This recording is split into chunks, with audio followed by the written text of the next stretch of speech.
It Feels Good to Be Yourself, a book about gender identity, written by Teresa Thorne, illustrated by Noah Gringy.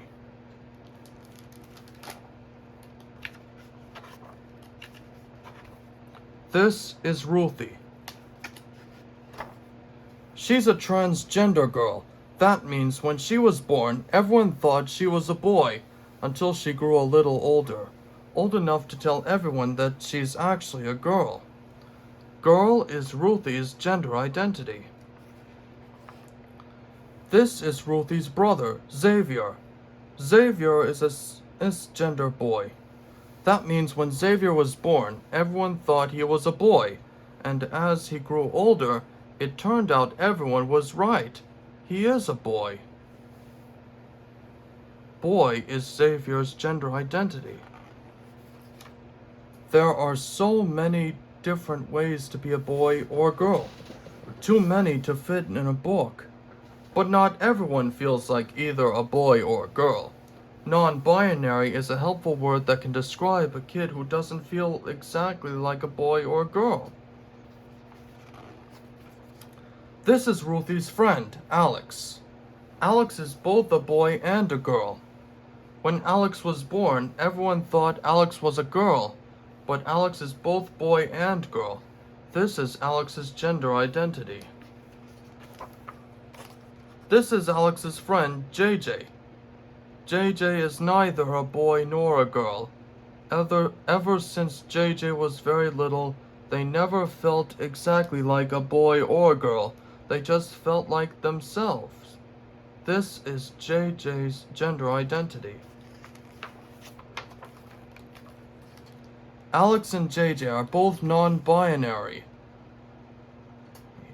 Just like there are many different ways to be a boy or a girl, there are many different ways to be non-binary. Too many to fit in a book. Some kids feel like girls, some kids feel like boys, some kids feel like a little bit of both, part boy, part girl. Some kids don't feel exactly like a boy or girl, they feel like neither. Some kids feel that their gender identity isn't always the same, it's often changing. And even with all these possible ways to be, some kids don't feel any of the words they know fit them exactly right. There are a never-ending number of ways to be yourself in the world. Whether you feel like a boy, a girl, both, or neither, or if you describe yourself another way, that is your gender identity. Your gender identity might match what people thought you were when you were born, or it might not. See, when you were born, you couldn't tell people who you were or how you felt. They looked at you and made a guess. Maybe they got it right, maybe they got it wrong. What a baby's body looks like when they are born can be a clue to what the baby's gender will be, but not always.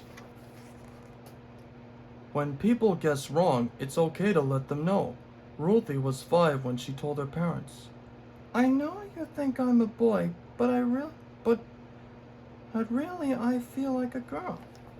Oops, Ruthie was a girl all along. They just didn't know it at first. When people guess right, it's okay to let them know. Xavier was 3.5 when he told his family, "I'm a boy. I like being a boy."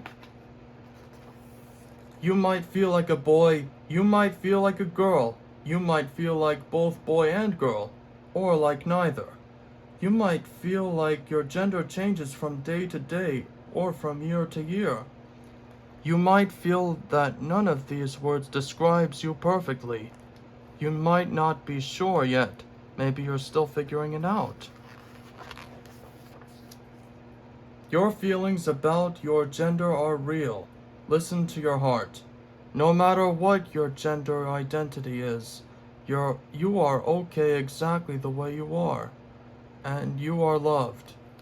It feels good to be yourself, doesn't it?